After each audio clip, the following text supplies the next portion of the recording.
We'll be reviewing all staff appointments, Robert said dismissively. I'd heard enough. I think it's time for you to leave, all of you. I looked pointedly at the brothers, then softened my gaze when it reached Lauren.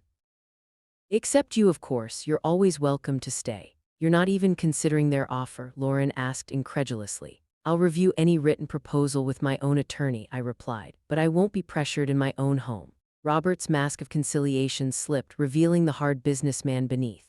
This property is worth tens of millions with the oil rights. We can do this amicably, or we can make things very difficult. Is that a threat? I asked with more calmness than I felt. A reality check, he corrected.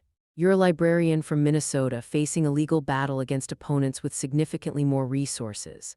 Jonathan may have meant well, but he placed you in an untenable position.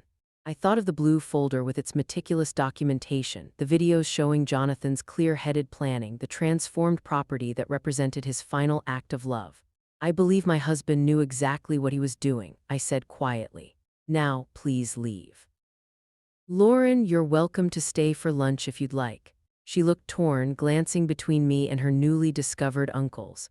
I think I'll go with them for now. We have more to discuss. She kissed my cheek quickly. Think about the offer, Mom, please. I watched them leave, a hollow feeling expanding in my chest. In just 24 hours, my daughter had been pulled into the orbit of men Jonathan had spent his life avoiding.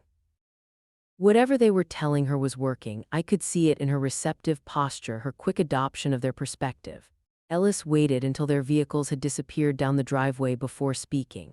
Mrs. Winters, there's something you should know. Something your husband asked me not to mention unless absolutely necessary. I turned to him, mentally exhausted but forcing myself to focus. What is it? It's about the true extent of the property and what's really hidden here. He gestured toward the stables. We should walk. Some things shouldn't be discussed indoors where walls might have ears. As I followed him across the yard, the morning sun illuminated the beautiful farm my husband had created in secret. Whatever revelation awaited me, I was certain of one thing. Jonathan had anticipated this battle, perhaps even Lauren's vulnerability to his brother's manipulation.